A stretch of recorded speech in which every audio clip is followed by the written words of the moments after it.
Yo quiero empezar con el título que le he puesto un poco a mi intervención, y es que no podemos obligar a la gente a vivir un nuevo 2020 en el 2021. Bogotá no puede continuar con la misma estrategia. Tenemos que cambiarlo. Y hay que hacer un llamado también al nivel nacional para que haya un cambio de estrategia y de enfoque. Hace un año prácticamente nadie estaba preparado para enfrentar esta pandemia, obviamente lo sabemos. Por esta época no nos imaginábamos que en el mes de marzo no iban a imponer una cuarentena general en Bogotá. La realidad es que la pandemia nos tomó a todos por sorpresa, a Bogotá y a todas las ciudades del país y del mundo. Nadie sabía con certeza cómo íbamos a enfrentar, qué implicaciones iba a tener, qué dimensiones iba a tener.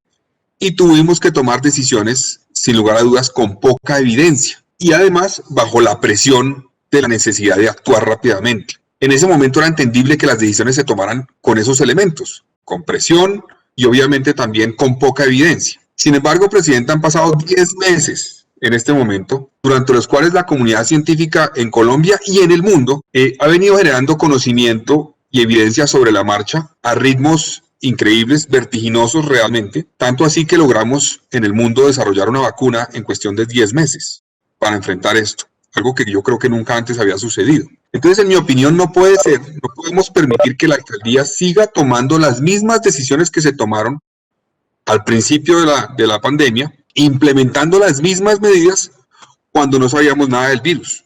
Yo no puedo creer que no hayamos aprendido nada en estos 10 meses, no lo puedo creer. Tenemos que haber aprendido algo frente a lo que hemos vivido, lo que han vivido otros países. No puede ser, por ejemplo, que la principal estrategia para enfrentar el segundo pico, la principal, sea prácticamente la misma que utilizamos para el primer pico. Es la misma. Inclusive si uno toma los decretos, prácticamente son copia y pega el decreto. ¿Cómo puede suceder esto? ¿Cómo puede ser que no aprendamos? Entonces, si la alcaldía sigue insistiendo en un repertorio que para mí sigue siendo limitado, muy limitado, y actuando de manera reactiva, pues vamos a repetir el 2021 lo que ocurrió en el 2020. Abraham Maslow, el psicólogo estadounidense, tenía una frase para esto. Decía lo siguiente: si solo tienes un martillo, todo parece un clavo. No podemos seguir agarrando a martillazos a Bogotá y no podemos seguir dependiendo de las cuarentenas como principal estrategia para enfrentar esto. Además que las cuarentenas, y lo decían ahorita en el chat de sesiones virtuales, tienen una implicación, y es que es un enfoque policivo, restrictivo de libertades, complejo, que genera otros riesgos autoritarios en las sociedades. Yo creo que hay que cambiar el enfoque, sin lugar a dudas. El enfoque tal vez ha sido influenciado por el Imperial College del Reino Unido, que le apuntó originalmente a una estrategia de supresión del virus. Pero es evidente que en una democracia como Colombia, o en las democracias del mundo, pues esa estrategia realmente no es viable. La principal estrategia tiene que ser la mitigación del virus.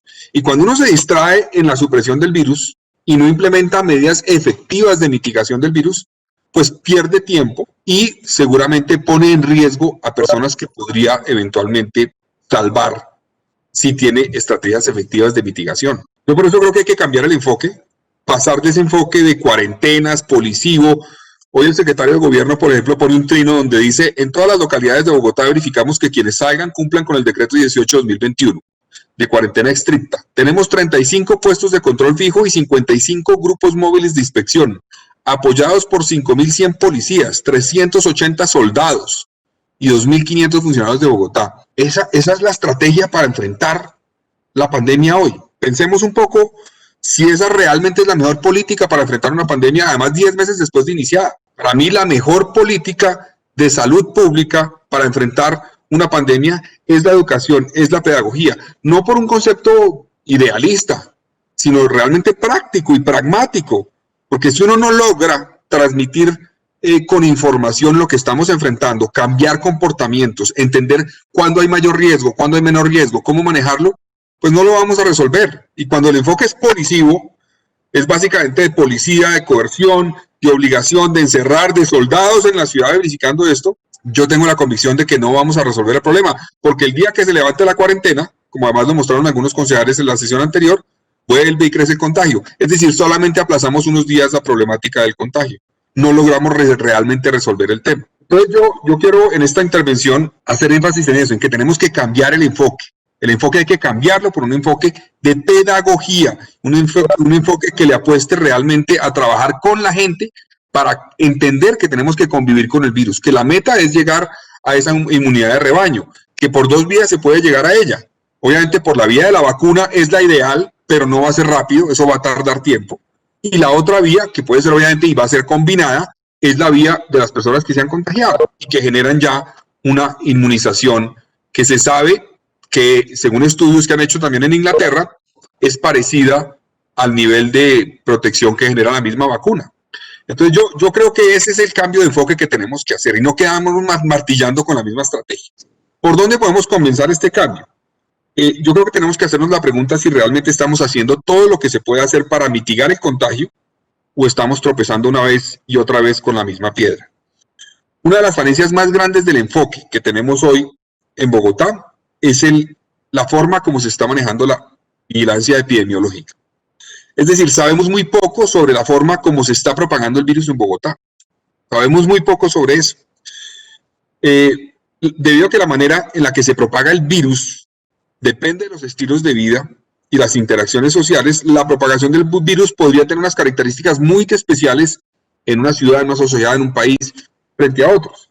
En Bogotá no conocemos eso. Salir a afirmar, por ejemplo, que el segundo pico obedece a lo que la alcaldesa llamó la cepa inglesa, que entiendo según los expertos todavía no es una cepa, es más un linaje, como llaman los expertos, es salir, en mi opinión, a tirar un globo para evadir la atención sobre lo que realmente es importante. Es que no conocemos la manera en que se propaga el virus en Bogotá. Es lo que los epidemiólogos llaman los patrones de contagio. No los conocemos realmente. Y no tuvimos en cuenta, por ejemplo, situaciones que eran previsibles en el mes de diciembre. Hay cosas que no se pueden manejar. Yo tengo la convicción que la alcaldesa no puede manejar el hecho de que los virus tienen una estacionalidad. Obviamente, eso no lo puede manejar la alcaldesa. O inclusive el comportamiento de la gente en situaciones, por ejemplo, como la Navidad. Pero lo que sí puede hacer la alcaldía y la administración es prepararse para eso. Prepararse para la estacionalidad del virus, prepararse para unos cambios comportamentales que va a tener la ciudadanía en fin de año. Y con pedagogía lograr transmitir el mensaje de cómo se pueden proteger. Yo creo que tuvo razón la mayor parte de la comunidad científica que manifestó que no había evidencia para asegurar que el segundo pico era originado por la llamada cepa inglesa. De hecho, inclusive el epidemiólogo Andrés Vecino sugiere que probablemente lo que cause un aumento o un aparente, hay que decirlo, que es aparente, aumento de la carga viral, es un cambio en el comportamiento de las personas que comenzaron a reportar y hacerse las pruebas más temprano, eventualmente, al parecer en diciembre, para poder reunirse con sus familias, por ejemplo, y eso es lo que lleva a que supuestamente se evidencie una mayor carga viral. Puede ser, es posible, tampoco lo sabemos, no hay realmente todavía evidencia científica que nos dé una conclusión definitiva. El segundo punto que quiero abordar es el tema del rastreo de contactos, que para mí es deficiente. La proposición nuestra enfocaba en eso. Una de las herramientas más importantes para enfrentar el COVID es el llamado rastreo de contactos. Se identifica a la persona contagiada y se rastrean las personas que tuvieron contacto cercano con ella. Un buen rastreo permite identificar las cadenas de transmisión del virus y cortarlas sin necesidad de confinar a toda la ciudad. Eso es la clave. Si uno logra tener un buen rastreo de contactos, que es un reto inmenso sin lugar a dudas, pero si uno logra tenerlo, puede romper las cadenas de transmisión y puede garantizar que no lleva a decisiones drásticas de cerrar toda la ciudad o de cerrar toda una localidad. Desde el 29 de julio vengo haciendo seguimiento a esta política de parte de la administración, a la estrategia de rastreo de contactos, y debo decir que me he encontrado con bastantes dificultades para acceder a toda la información. Por ejemplo, a la fecha sigo sin saber cuántos rastreadores tuvimos cada mes del año pasado. He preguntado esto 2 veces y me responden con una cifra general de lo que ha habido, pero es importante saber cuánto había cada mes. Es necesario entender que el rastreo de contactos es más efectivo cuando se tienen menos casos, obviamente. Al principio era más efectivo. Es lo que se llama valle. Yo me pregunto, ¿hicimos lo suficiente en los meses donde tuvimos esa meseta actuando en el rastreo de contactos o no lo hicimos? Yo tengo la impresión de que no se hizo lo suficiente, particularmente meses como septiembre y octubre. Los resultados de esa estrategia me dejan a mí muchas dudas. Por ejemplo, según la información de Salud Data, a la fecha solo se ha logrado establecer el nexo epidemiológico para el 5.4% de los casos, apenas el 5.4% de los casos. El otro 94.6% sigue en estudio, es decir, no tenemos todavía claridad sobre cuál fue el origen de ese contagio. Esto es aún más grave si se tiene en cuenta que los casos diagnosticados, según algunos estudios, pueden corresponder a una cuarta o quinta parte de la totalidad de los casos reales. La administración ha hablado, por ejemplo, del estudio de seroprevalencia y dicen que en Bogotá pues estamos alrededor de 27 o 30% de seroprevalencia, es decir, al 27 o 30% de los bogotanos ya nos habría dado coronavirus, el virus, o COVID-19. Y entonces, si nosotros estamos identificando digamos, el nexo epidemiológico del 5% de algo que es apenas el 20% de la realidad, estamos haciendo el nexo epidemiológico del 1% de los casos en Bogotá. Estamos a ciegas, estamos realmente a ciegas. Y eso es grave, porque es que con base en eso, en parte, es que tomamos las decisiones como, por ejemplo, tomar decisiones restrictivas, tomar decisiones de esta localidad la cierro, esta no. Decisiones críticas que afectan libertades, que tienen un impacto profundo, como por ejemplo cerrar los colegios, se toman con base en eso.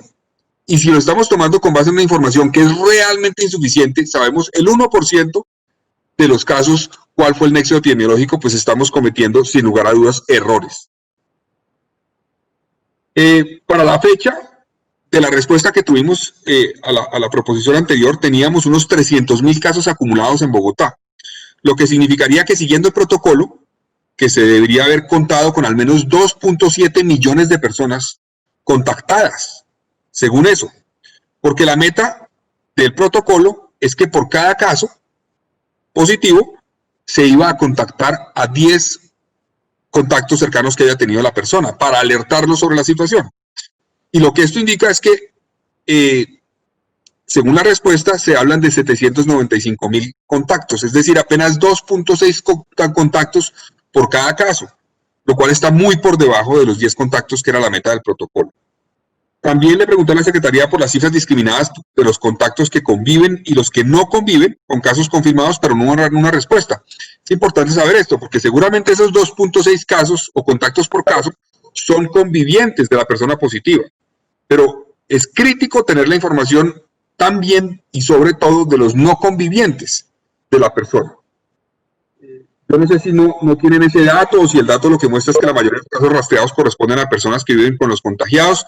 En fin, es importante que la administración nos dé una respuesta a este tema. El tercer punto es que el programa DAR es ineficiente, en mi opinión. Este rastreo de contactos hace parte del programa PRAS, que es el de Prueba, Rastreo y Aislamiento Selectivo Sostenible, creado por el Gobierno Nacional, y aquí se le puso el nombre de DAR, o el apellido de DAR, Detecto, Aíslo y Reporto. Yo creo que sería importante que el secretario nos presente cuáles son las metas de la estrategia y los indicadores para medir si está funcionando el DAR o no. Al parecer, por lo que sabemos, no estaría funcionando.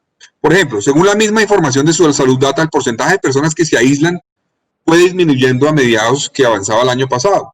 En septiembre, 75%, octubre, 76%, noviembre, 66%, diciembre, 58%. Entonces, personas que se reportaban a DAR, tenían que entrar en aislamiento, pero cada vez menos realmente lo hacían. Inclusive la cifra de enero, pues lo que pasa es que es una cifra obviamente preliminar, porque es apenas al 10 de enero, habla de 8%, muy poco. Y hay algo que preocupa mucho sobre el reporte de los casos, secretario, y es que hicimos un ejercicio de mirar qué tan eficiente se está haciendo el reporte de casos positivos en Bogotá y lo comparamos con otras ciudades, según los datos brutos que entrega la Salud Data. Si uno toma esos datos reportados el 15 de enero, por ejemplo, encontramos que en Bogotá solo el 22% de los casos reportados corresponden a casos diagnosticados ese día, el 15 de enero. Mientras que, por ejemplo, en el departamento del Magdalena, para ese mismo día el porcentaje de eficiencia, es decir, casos reportados el mismo día que son diagnosticados, fue el 65%. Ahí hay una diferencia grande. ¿Por qué? Y yo por eso quiero preguntar, ¿eso es responsabilidad de la Secretaría de Salud? Como derecho a petición verbal, le pido al Secretario de Salud que nos cuenten y nos expliquen quién es el encargado dentro de la Secretaría de recibir y centralizar el reporte de casos positivos y registrarlo en las bases de datos nacionales. ¿Es un tercero? ¿A qué se debe ese bajo porcentaje de eficiencia en el reporte? ¿Qué responsabilidad tienen privados, eventualmente terceros, en esta baja eficiencia en el reporte? Otro tema que nos preocupa relacionado con el programa DAR es que tiene que ver con el momento preciso en que estamos detectando a los contagiados. Tomando los datos abiertos del Instituto Nacional de Salud, uno puede revisar cuánto tiempo después de iniciados los síntomas estamos diagnosticando los casos. Esto es vital porque se supone que el rastreo de contactos es mucho más efectivo entre menos tiempo transcurra a partir del inicio de los síntomas. En Bogotá, para las primeras semanas de enero, en medio del segundo pico, más de un 65% de los casos fueron diagnosticados más de 6 días después de iniciados los síntomas. Ojo con esto. Más de 6 días después de iniciados los síntomas. De hecho, cerca del 15% de los fue diagnosticado 15 días después de iniciados los síntomas. Estos son casos que todos hemos escuchado de personas que reportaron síntomas y vinieron a confirmar que eran positivos muchísimo tiempo después, cuando ya se le habían acabado los síntomas. Eso tiene un problema grave, genera un problema grave en el rastreo de contactos y en hacer cercos epidemiológicos efectivos. Como pueden ver, hay muchas dudas sobre la vigilancia epidemiológica adelantada por el distrito, en mi opinión, y en esto debemos tener mayor claridad, porque la información que se obtiene es la que se utiliza para tomar decisiones dirigidas a mitigar el contagio. Hoy tenemos por lo menos unos 50.000 casos activos en Bogotá, y yo quisiera preguntar, ¿cuál es la meta de rastreo de contactos no convivientes con esos 50.000 casos activos hoy? Si diariamente se detectan 6.000 o 7.000 casos, ¿cuántos contactos no convivientes estamos rastreando diariamente? Yo entiendo que el rastreo de contactos tiene limitaciones, sin lugar a dudas, tiene limitaciones, tiene retos grandes, complejos, pero con mayor razón hay que hacer un seguimiento a la estrategia día a día para saber si está funcionando, corregir lo que se pueda corregir, porque de lo contrario nos estamos engañando con la estrategia. Tenemos una estrategia que podría funcionar si se está aplicando bien, pero no la estamos aplicando bien y por tanto no estamos teniendo el impacto que se busca. Y yo quiero preguntar, ¿cuánto se está utilizando en recursos para la estrategia DAR, administración distrital? Eso es una pregunta que le dejo también como derecho de petición verbal al secretario, porque estamos conociendo, repito, apenas el 5% del nexo epidemiológico de los casos confirmados. El mal funcionamiento de la estrategia DAR nos puede llevar incluso a tomar decisiones a ciegas, con un subregistro muy alto y decisiones equivocadas. Un siguiente punto que quiero mencionar es el de falta de pedagogía. Yo creo que ha faltado gravemente la pedagogía sobre las maneras que hay de contagio, pero también sobre cómo adaptarse para reducir el riesgo de contagio. Cuando uno tiene la idea de la supresión, pues aquí la idea es cuarentena, no contacto, no salir, no verse, no hacer nada. Y eso pues puede ser efectivo si es que uno tiene la vacuna para vacunar a todo el mundo en un mes. Listo, guardemos a todo el mundo en sus casas para poderlos vacunar y cuando tengan la vacuna salen. Pero eso no es real y no va a suceder. Entonces lo que hay que hacer es enseñar a la gente a adaptarse y a reducir el riesgo de contagio. Y para eso hay que informar muy bien a la gente, que la gente sepa, por ejemplo, que es un contacto cercano. Un contacto cercano no es salir a la calle y cruzarse con una persona. No es eventualmente inclusive saludar en la calle a una persona una distancia y ya y seguir. No es pasar por una portería y ver al portero. Eso no es un contacto cercano. Pero eso no se lo han informado bien a la gente. No ha habido pedagogía efectiva para eso. Hay estudios que demuestran que temas que se hacen todavía hoy, como la desinfección de las llantas, los tapetes para los zapatos, tienen realmente una reducción mínima del riesgo de contagio. No tienen realmente el impacto que se pensaba. Pero otras cosas que sí deberían enseñarse y explicarse, no se han enseñado y no se han explicado. Por ejemplo, hemos visto cómo la administración ha hecho un gran esfuerzo en hacer una promoción de la gestión que han hecho. Han hecho promoción de la gestión de la alcaldía. Yo creo que todos esos recursos deberían trasladarlos más bien a herramientas pedagógicas efectivas.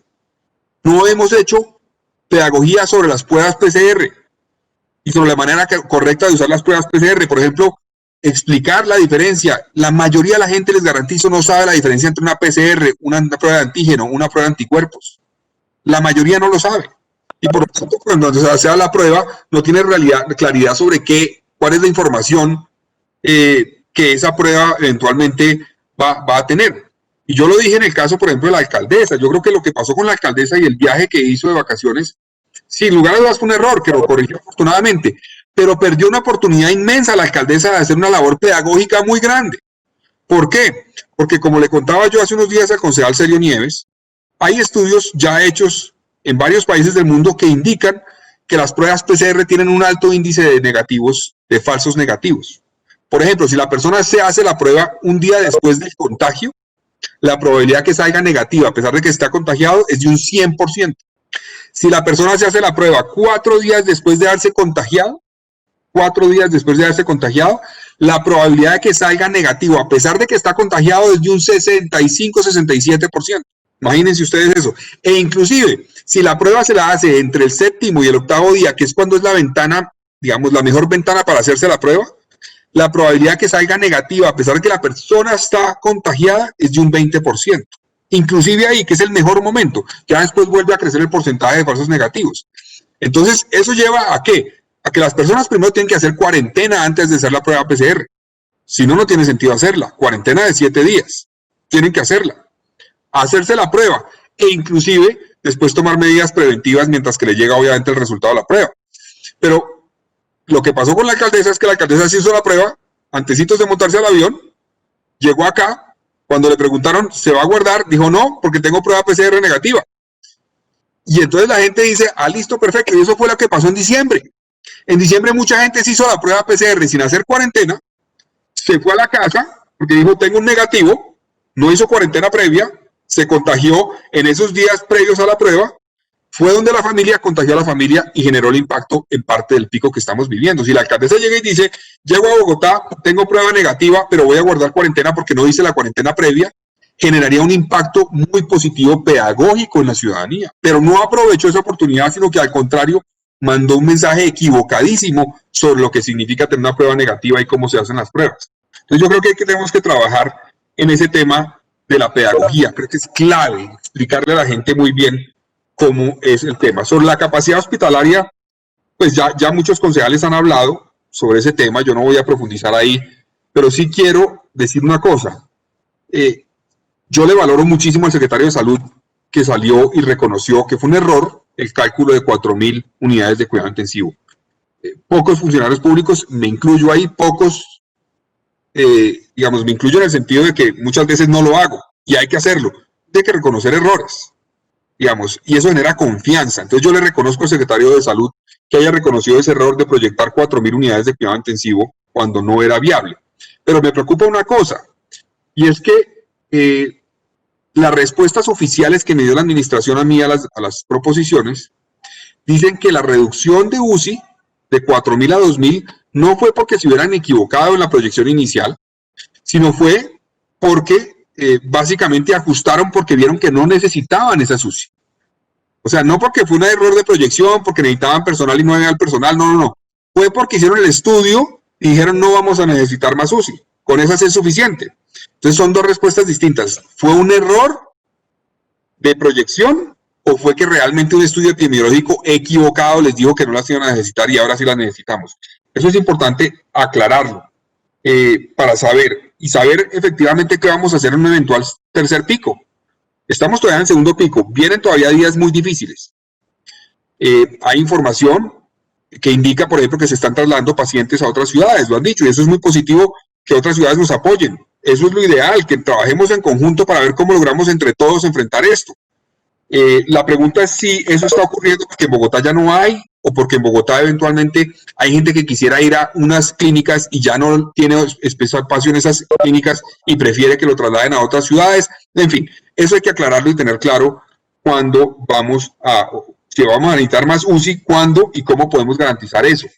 Entonces yo pregunto al secretario realmente cuál es la capacidad de UCI, cómo estamos coordinando con otras ciudades y cómo vamos eventualmente a prepararnos para un tercer pico si es que llega o cómo llegará, pues seguramente va a llegar y que requiera eventualmente igual o más capacidad de UCI. Y aquí yo quiero hablar sobre un tema que es la inspección y vigilancia de las EPS. Yo creo que hay que hacer un debate específico sobre el papel de las EPS en esta pandemia. Hay que reconocer que algunas lo han hecho bien, pero en otras se vienen presentando irregularidades a las que debemos prestar mayor atención. En algunos casos se está demorando, por ejemplo, en hacer las pruebas. Mucha gente se queja de eso. Reporta la EPS y hay una demora larga para hacer la prueba, o incluso demora larga para entregar resultados. Y a veces no hay rastreo de contactos. Aquí hay una pregunta. La EPS hace el rastreo de contactos eventualmente de la persona que es afiliada a esa EPS y reporta al sistema para que reporte a las otras EPS y se haga el rastreo de contactos, o el rastreo de contactos lo hace solamente el sistema, la secretaría. Uy, se me va a acabar el tiempo.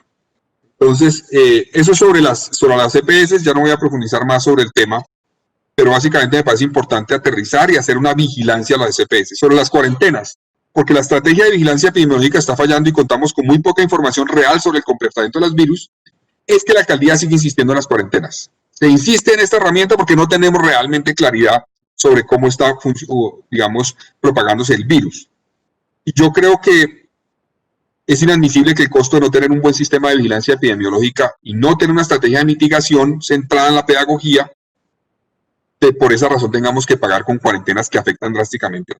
Y no es cualquier precio. Obviamente en ciudades también lo están haciendo en Europa, y me van a decir en Inglaterra lo están haciendo, en Alemania también, pero es que no es lo mismo hacer una cuarentena estricta en Alemania o en Inglaterra a una en Colombia. Hay que tener claridad de eso sobre el impacto social que esto tiene. Entonces tenemos que buscar herramientas adicionales y ampliar la capacidad de reacción. A mí, por ejemplo, me sigue sorprendiendo cómo ponen en cuarentena una localidad como Suba, con más de 1.200.000 habitantes, toda la localidad, que tiene diferentes zonas muy distintas entre sí. Digamos, es que la problemática es similar en toda la localidad, no podrían eventualmente determinar por UPZ y eventualmente sí generar una restricción por UPZ o más limitada en zonas específicas, dependiendo del RT de cada zona. Yo no conozco, digamos, el RT por UPZs. Es importante saber cuál es ese. La alcaldesa ayer, por ejemplo, confirmó a través de Twitter que las UPZs Tibabuyes y Rincón siguen mostrando altos niveles de contagio. Entonces, sí tienen información por UPZs, ¿por qué no le apostamos a más bien un tema por UPZs que nos permitiría enfrentar esto de manera más efectiva? Bueno, aquí hay un tema que yo quiero revisar. Sobre la vacuna han hablado varios, yo creo que hay que pedir a la administración que nos explique bien cómo va a ser el plan de vacunas. Hay un estudio interesante que muestra cómo debemos, por ejemplo, concentrarnos en los más vulnerables. Hay un investigador de la Universidad de Harvard que se llama Martin Kulldorff, que nos ha mostrado de manera interesante una relación considerable serio entre la edad de las personas y la letalidad del virus. Según Kulldorff, las personas de más de 70 años tienen el doble de probabilidad de morir que las de 60 años. Las personas, y tienen 10 veces más probabilidad de morir que los de 50, y 40 veces más que los de 40, 100 veces más que los de 30, 300 veces más que los de 20 y 3.000 veces más probabilidades de morir que los niños. Pero eso es una diferencia drástica entre las probabilidades de morir de una persona según la edad. Pero las medidas son generales, a toda la localidad o a toda la zona. Inclusive los primeros que guardamos y que tenemos todavía guardados son los niños, que según esto tienen 3.000 veces menos probabilidades de morir que una persona mayor. Eso hay que tenerlo en cuenta. Entonces nosotros hicimos la tarea en Bogotá comparando y encontramos lo siguiente. Les voy a dar unas cifras interesantes. Fallecidos por 100.000 habitantes en Bogotá. De 0 a 9 años, 1. De 10 a 19 años, 1. De 20 a 29, 6. De 30 a 39 años, 19. De 40 a 49 años, 58. De 50 a 59 años, 159. De 60 a 69, 420. De 70 a 79, 974. 80 o más, 2.293. O sea, por cada 100.000 habitantes de 0 a 9 años hay una persona que falleció, un niño. Y por cada 100.000 habitantes de 80 o más, 2.293 fallecieron. Miren la diferencia. Entonces, si el virus afecta distinto por edades de esa manera tan drástica, las herramientas que tiene que tener el Estado y la ciudad para enfrentar eso, perdón, presidenta, hay un micrófono abierto, las herramientas que tiene que implementar la administración para enfrentar el virus tienen que también tener en cuenta esa diferencia entre las edades. No pueden ser igual para todos. Claro, yo me acuerdo el reto de la tutela de los mayores de 70 años que no querían que los guardaran, etcétera, y eso es válido. Pero hay que buscar herramientas adicionales. Por ejemplo, lo que ha planteado mucho Colombia Humana, el tema digamos, de llegar a los territorios de manera preventiva y pedagógica y trabajar con las personas que, o adultos mayores, o que conviven con adultos mayores y hacer una labor especial en ellos, sería clave para enfrentar y prevenir el contagio en los más vulnerables, o las personas que tienen una enfermedad de base que los hace más vulnerables al virus. Pero eso no se ha hecho realmente. Ahí hay que trabajar. Y eso es pero tómese su tiempo para concluir. No, ya se cumplieron los 30 minutos, pero tómese el tiempo para concluir. Yo creo que es importante terminar y la conclusión está muy interesante. Gracias. Gracias, presidenta. Bueno, para terminar quiero mencionar 10 puntos breves que para mí son como una recomendación que le da a la administración para ese cambio de enfoque. y un decálogo de lo que yo creo que hay que hacer. El primero es menos propaganda, más pedagogía y buen ejemplo. Eso es clave. Tenemos que hacer menos propaganda, más pedagogía y buen ejemplo. Nos hizo, como les dije, falta drásticamente la pedagogía. Tenemos que diseñar una verdadera estrategia de pedagogía que cambie comportamiento. Y hay que dar ejemplo, repito. Hay que dar ejemplo y aprovechar el ejemplo como una herramienta clave de pedagogía, no como una herramienta clave o principal de lo que no hay que hacer, porque entonces eventualmente tenemos un impacto grande negativo. El segundo es, incluido en este tema de pedagogía, la pedagogía sobre las pruebas. La prueba de antígenos, por ejemplo, nos decía el secretario de Salud un día, pero eso hay que hacer una estrategia grande de explicación. La de antígeno es efectiva cuando hay síntomas, sobre todo.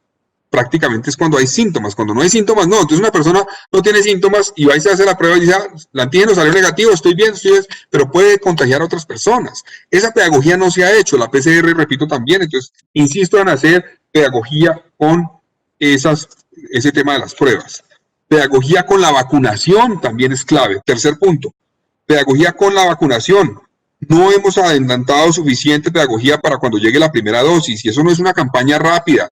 A mí me preocupa que todavía hay un porcentaje muy alto de personas que dicen que no se vacunarían. Hay que explicar el tema de la vacuna y hay que hacer un ejercicio grande del tema de vacunación. Y eso no se está haciendo. A mí me parece positivo, aunque se han burlado de herramientas como, por ejemplo, los simulacros que están haciendo en algunas ciudades para el tema de la vacuna. Eso es importante porque eso hace parte de todo el proceso de vacunación. Y las fallas de la vacunación, ese 5% que puede fallar la vacuna Pfizer, por ejemplo, etcétera, tienen que ver también eventualmente con todo el proceso de la vacunación. Entonces, si se vacuna mal, por ejemplo, eso es una vacuna intramuscular, entiendo yo. Entonces, si no se vacuna bien a la persona, va a ser menos efectiva la vacuna. Todo eso es clave, pedagogía, explicación clara sobre las vacunas. Cuarto punto, contemplen otras medidas de cuarentena o de restricción de movilidad. No puede ser por localidades siempre. Son localidades muy grandes, muy complejas, hay que buscar otras herramientas. Que se calcule y se publique el RT de cada UPZ de manera permanente y que eventualmente busquemos desarrollar capacidades de rastreo necesarias para que no tengamos que hacer cuarentenas generalizadas como las que ocurrió en el 2020 y arrancamos el 2021. Bueno, el quinto punto es, como les dije, mejorar la vigilancia epidemiológica y el rastreo de contactos. Aquí es importante, digamos, que nos expliquen realmente qué evaluación ha hecho la propia administración del rastreo de contactos y nos diga qué medidas ha tomado para corregir los problemas que tiene, si ha tomado medidas o no, concretamente. Porque si no, pues estamos con una estrategia que manda el mensaje de sí, esto es la maravilla para frenar esto, pero no está funcionando, entonces no estamos haciendo nada, estamos gastando plata, inclusive mandando un mensaje equivocado que no resuelve el problema. A mí me explicaba una persona, por ejemplo, con ese tema del 5% de los casos reportados, que son apenas el 20%, esos 100% de los casos reportados, es como estar buscando las llaves en una calle debajo del poste de la luz. Pues yo las busco ahí porque es donde tengo luz, pero pues las llaves pueden estar en toda la calle. Entonces, ese es un problema grave porque no sabemos y no tenemos luz sobre todo el problema y el contagio real. El sexto punto es crear herramientas más expeditas, públicas, visibles, de satisfacción de los usuarios de las EPS. En la labor que tiene de control y vigilancia, la administración, que tiene un rol, tiene que poner a raya a las EPS y ver qué está pasando con las EPS, por qué no está funcionando. Yo sé que aquí hay varios que tienen el argumento respetable, eventualmente hay que, y yo comparto parte de ese argumento de replantear parte del sistema, pero en el tema coyuntural de lo que hay que hacer en las próximas semanas, meses, hay que crear herramientas para vigilar mejor a las EPS y que el ciudadano o paciente sea el primero que nos ayude a vigilar a las EPS para ver si está cumpliendo o no con el monitoreo, con las pruebas tempranas, etc.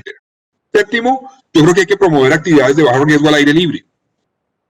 No hay pedagogía repito, sobre lo que es un contacto cercano. La alcaldesa ha hecho algunos mensajes, pero han sido limitados, diciendo el riesgo mayor está en la casa. Más que decir eso, debería ser el riesgo mayor está en sitios cerrados, donde la persona quita el tapabocas, donde no hay ventilación, donde no hay distanciamiento, etc. Entonces hay que abrir la puerta para que el IDRD, qué pena, se abrió el micrófono ahí, hay que abrir la puerta para que el IDRD y toda la ciudad pueda generar actividades al aire libre de bajo riesgo.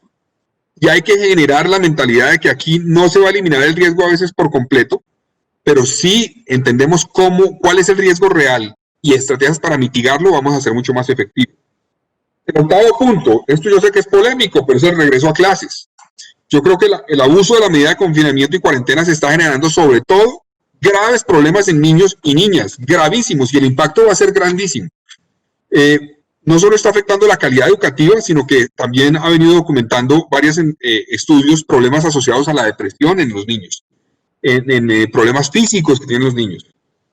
La letalidad del virus, como les decía hace un rato, en niños y niñas es varios miles de veces más baja que en las personas mayores. Entonces entendamos eso para actuar distinto frente a los niños. Un cambio de enfoque en esta materia nos debe llevar de prohibir la presencialidad a enseñar a cómo llegar a ella. Y a mí me parece positivo lo que ha hecho el Ministerio de Educación y la ministra.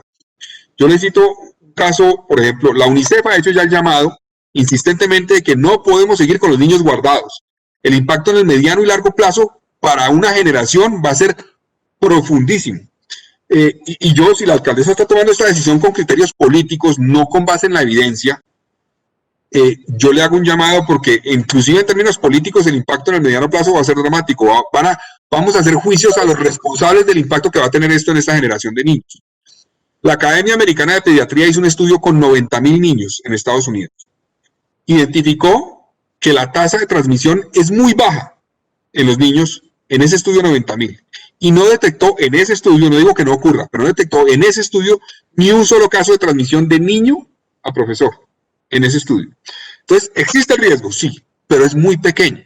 Tenemos que aprender a manejarlo, a reducirlo y no quedarnos encerrados el 2021.